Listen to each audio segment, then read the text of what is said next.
പിതാവിൻ്റെയും പുത്രൻ്റെയും പരിശുദ്ധാത്മാവിൻ്റെയും നാമത്തിൽ ആമേൻ. എൻ്റെ പ്രിയപ്പെട്ടവരെ, ഇന്ന് നവംബർ 29 ശനിയാഴ്ച. അമ്മേ പരിശുദ്ധ അമ്മേ, അമ്മേ പരിശുദ്ധമേ, ദൈവമാതാവേ, കൃപാസനത്തിലൂടെ ഞങ്ങൾക്കും ഞങ്ങളുടെ ദേശത്തിനും അമ്മ മധ്യസ്ഥം തേടി തന്ന എല്ലാ അനുഗ്രഹങ്ങൾക്കും കൃപകൾക്കും ഞങ്ങളിപ്പോൾ ഹൃദയം നിറഞ്ഞ നന്ദി പറയുന്നു. അമ്മേ പരിശുദ്ധമേ, ദൈവമാതാവേ, 2004 ഡിസംബർ 7 ഉച്ചകഴിഞ്ഞ് 2:30 കൃപാസനത്തിൽ സംഭവിച്ച അമ്മയുടെ പ്രത്യക്ഷപ്പെടലിനെ കുറിച്ച് തിരുസഭയ്ക്ക് സമർപ്പിച്ചിരിക്കുന്ന പഠനരേഖകളുടെ മേൽ സഭാത്മകമായ പഠനം ആരംഭിക്കുവാൻ ഞങ്ങൾ പ്രാർത്ഥിക്കുന്നു. അമ്മേ പരിശുദ്ധമേ, ഭൂസ്വർലോകങ്ങളുടെ രാജ്ഞിയായ അങ്ങേയ്ക്ക് ഭൗമസംരക്ഷണത്തിനായി പ്രപഞ്ചപ്രകൃതിയെ തന്നെ തിരുസഭ പ്രതിഷ്ഠിക്കുവാൻ ഈ പ്രത്യക്ഷീകരണം വഴി ഇടയാക്കണമേ. പരിശുദ്ധമേ, ജപമാല മാതാവേ, സകല കൃപാസനം പ്രാർത്ഥനയോടും ചേർത്ത് ഞങ്ങളിപ്പോൾ പ്രാർത്ഥിക്കുന്ന ഈ കുടുംബത്തിന്റെ പ്രത്യേക നിയോഗം പറ മക്കളെ.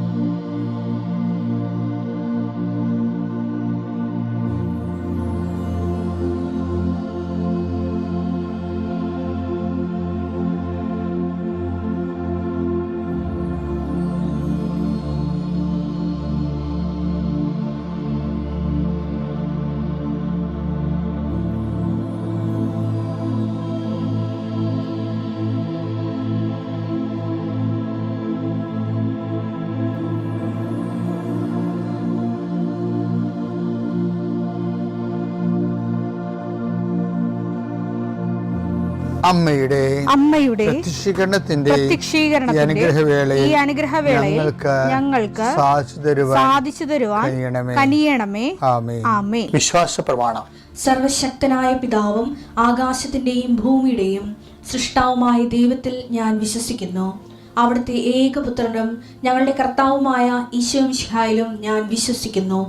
ഈ പുത്രൻ പരിശുദ്ധാത്മാവിനാൽ ഗർഭസ്ഥനായി കന്യകാമറിയത്തിൽ നിന്ന് പിറന്ന് പൊന്തിയോസ് പീലാത്തോസിന്റെ കാലത്ത് പീഡകൾ സഹിച്ച് കുരിശിൽ തറയ്ക്കപ്പെട്ട് മരിച്ച് അടക്കപ്പെട്ട് പാതാളങ്ങളിൽ ഇറങ്ങി മരിച്ചവരുടെ ഇടയിൽ നിന്ന് 3-ാം നാൾ ഉയർത്ത് സ്വർഗത്തിലേക്ക് എഴുന്നള്ളി സർവശക്തിയുള്ള പിതാവായ ദൈവത്തിന്റെ വലതുഭാഗത്തിരിക്കുന്നു.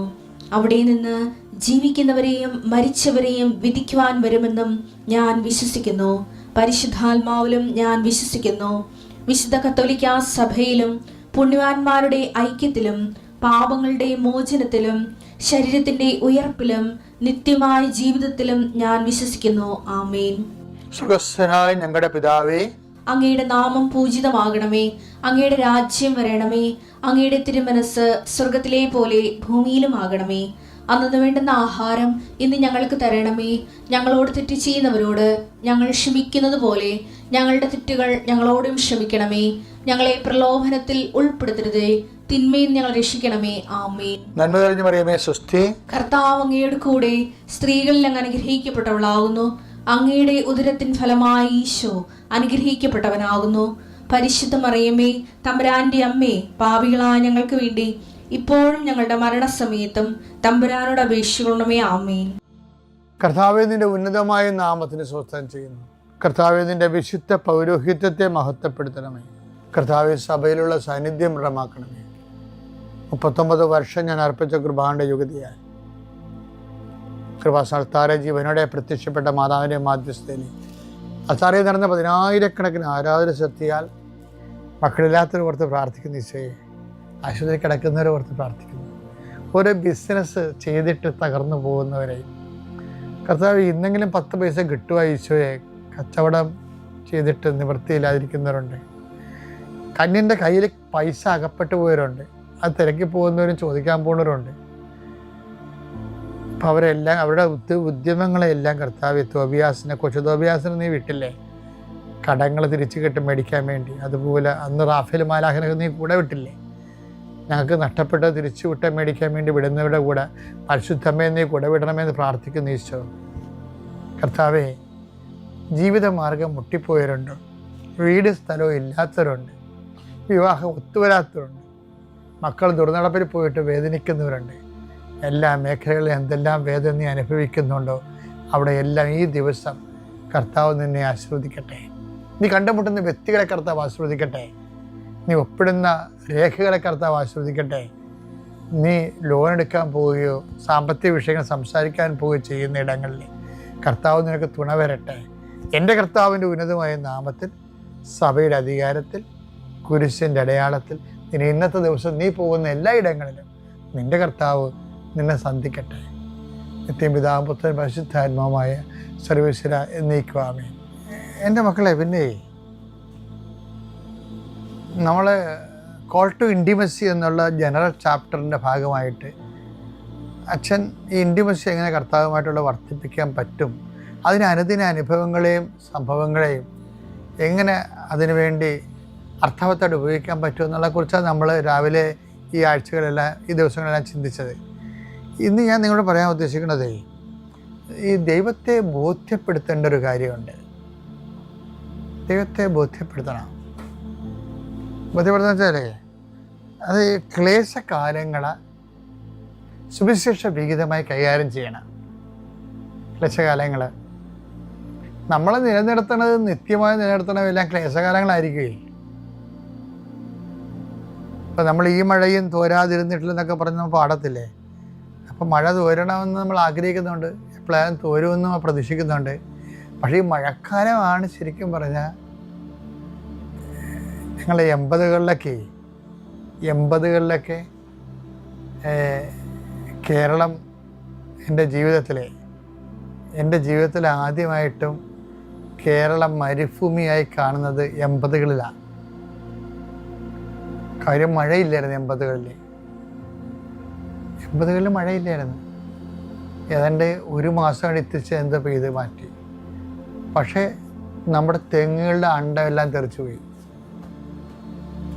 അതിന് ശേഷമാണ് പിന്നെ മണ്ടരി വന്നത്. മഴയില്ലാഞ്ഞ കാലത്തിന് ശേഷം തെങ്ങിൻ്റെ അണ്ടമെല്ലാം തെറിച്ചു പോയി. കാര്യം തെങ്ങെന്ന് പറയണത് പ്രത്യേകം വാട്ടർ റീഡ്സ് ഉള്ള സാധനമാണ്. വെള്ളം കൊണ്ടാണ് ജീവിക്കണത് തെങ്ങും വാഴയൊക്കെ. അപ്പോൾ ആ ദിവസം ആ കൊല്ലം മഴയില്ലാഞ്ഞ കാരണം തെങ്ങിൻ്റെ അണ്ടങ്ങളെല്ലാം തലതെറിച്ചു പോയി. പിന്നെ അത് വെള്ളമൊക്കെ കിട്ടി വളർന്നു വന്നപ്പോൾ അതിൻ്റെ പ്രതിരോധ ശേഷി പോയി. അങ്ങനെയാണ് മണ്ടരി വന്നത്. 84-85 കാലഘട്ടങ്ങളിലാണ് പിന്നെ മണ്ടരി രോഗം വന്നത്. അപ്പോൾ ഈ വരൾച്ചയുമായിട്ട് മഴയുമായിട്ടൊക്കെ ഇതിനൊക്കെ ബന്ധമുള്ളതാണ്. പക്ഷെ അങ്ങനൊരു പഠനമൊന്നും നടന്നിട്ടില്ല. നടക്കേണ്ടതായിരുന്നെന്നാണ് ഇപ്പോൾ എനിക്ക് തോന്നുന്നത്. അപ്പോൾ ഈ മഴ, അതുപോലെ തന്നെ ആധ്യാത്മിക ജീവിതത്തിലും മഴക്കാലം എന്ന് പറയുന്ന ക്ലേശകാലമില്ലേ, അതാണ് പ്രതിരോധം തരണം നമുക്ക്. മഴക്കാലം ഇല്ലാതെ വേനൽക്കാലം മാത്രമായപ്പോൾ പിന്നീട് അതിജീവിച്ചു വന്നപ്പോൾ മണ്ടരിയായിപ്പോയില്ലേ, പ്രതിരോധം പോയി. ചെറിയ വണ്ടികൾക്ക് വരെ വെള്ളക്കാലത്ത് കയറി അതിനെ നശിപ്പിക്കാൻ പറ്റുമായിരുന്നു. അപ്പോൾ ഈ ക്ലേശകാലങ്ങളിലുള്ളവർക്ക് ഇവിടെ വരുന്നവർക്ക് ഉണ്ടാകുന്നതിന് അത് ഒരു പ്രതിരോധം ഉണ്ടാകും. പ്രതിരോധം എന്ന് പറയുന്നത് ലോകപ്രലോഭനങ്ങളെ അതിജീവിക്കാനുള്ള കഴിവുണ്ടാകും. ആ ക്ലേശകാലങ്ങളാണ്. പക്ഷേ ക്ലേശകാലങ്ങളെ നമ്മൾ സുവിശേഷ വിഹിതമായി ഉപയോഗിക്കണമെന്നേ ഉള്ളൂ. സുവിശേഷ വിഹിതമായി ഉപയോഗിക്കണം. അപ്പോൾ എന്നിട്ട് നമ്മൾ ദൈവത്തെ ബോധ്യപ്പെടുത്തി കൊടുക്കണം.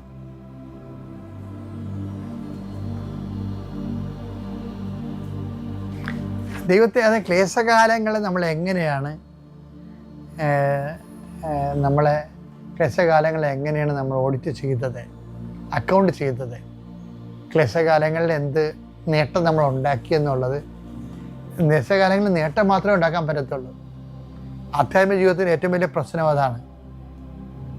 ക്ലേശകാലങ്ങളിൽ കോട്ടം ഉണ്ടായിക്കഴിഞ്ഞാൽ അത് ബ്രാൻഡഡ് ആകും. ക്ലേശകാലങ്ങളിൽ നേട്ടമേ ഉണ്ടാക്കാൻ പറ്റും, ആധ്യാത്മിക ജീവിതത്തിൽ നേട്ടമേ ഉണ്ടാക്കാൻ പറ്റത്തുള്ളൂ.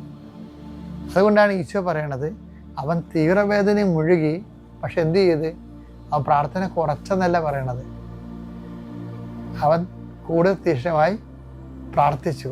ലൂക്ക 22:44 അവൻ തീവ്രവേദനയിൽ മുഴുകി. കണ്ട ക്ലേശകാലം അവൻ തീവ്രവേദനയും മുഴുകി. കൂടുതൽ തീക്ഷ്ണമായി പ്രാർത്ഥിച്ചു. അതാണ് പ്രശ്നം.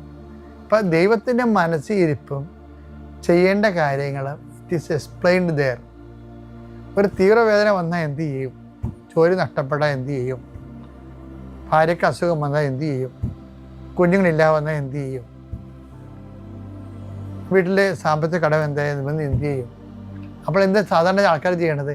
അതുകൊണ്ട് തന്നെ അവർ കുർബാന മുടക്കും, പ്രാർത്ഥന മുടക്കും. അങ്ങനെയല്ല ആൾക്കാർ ചെയ്യണത്. അതാണ് ഈ ഓഡിറ്റിംഗ് ടൈം എന്ന് പറയുന്നത്. അതായത് 90% ആൾക്കാരും കർത്താവിൻ്റെ പുസ്തകത്തിൻ്റെ പേര് വെട്ടിക്കളണം ഈ കാലത്താണ്. ദൈവത്തിൻ്റെ സ്റ്റാൻഡേർഡ് ഇൻസ്ട്രക്ഷൻ നമുക്ക് തന്നിരിക്കണ സ്റ്റാൻഡ് ബൈ ഇൻസ്ട്രക്ഷൻ ഇല്ലേ? എന്താണ്? തീവ്രവേദന മുഴുകുമ്പോൾ കൂടുതൽ തീക്ഷ്ണമായി പ്രാർത്ഥിക്കണം. അപ്പോൾ അതിൻ്റെ അകത്ത് ഒരു പോയിന്റെങ്കിലും തീക്ഷ്ണത കുറഞ്ഞു പോയി കഴിഞ്ഞാൽ ബ്രാൻഡഡ് ആവും. കോൾ ടു ഇൻറ്റിമസി എന്ന് പറഞ്ഞ വലിയ സബ്ജക്റ്റിൻ്റെ ഓരോ ഭാഗങ്ങൾ അച്ഛൻ പറയണത്. ഇത് ഏതെങ്കിലും പുസ്തകമൊക്കെ പറഞ്ഞതല്ല, എൻ്റെ ജീവിതത്തിൽ നിന്നും എൻ്റെ ആലോചനയിലും പ്രാർത്ഥനയിലും കർത്താവ് എനിക്ക് വെളിവാക്കി തന്ന കാര്യങ്ങളാണ് ഞാൻ നിങ്ങൾക്ക് പറഞ്ഞു തരണത്. ദൈവത്തിന് ഒരു സ്റ്റാൻഡേർഡുണ്ട്.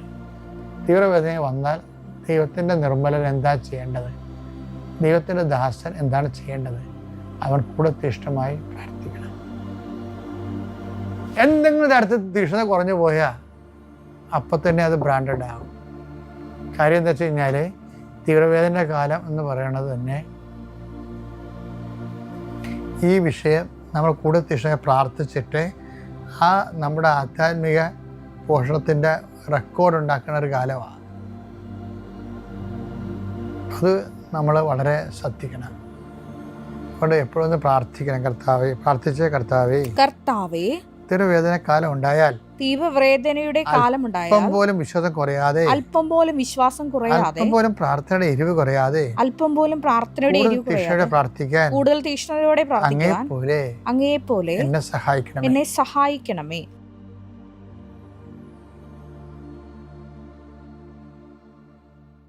അത്യപൂർവ ദൈവാനുഭവങ്ങൾ ഇനി നിങ്ങൾക്കും സ്വന്തം.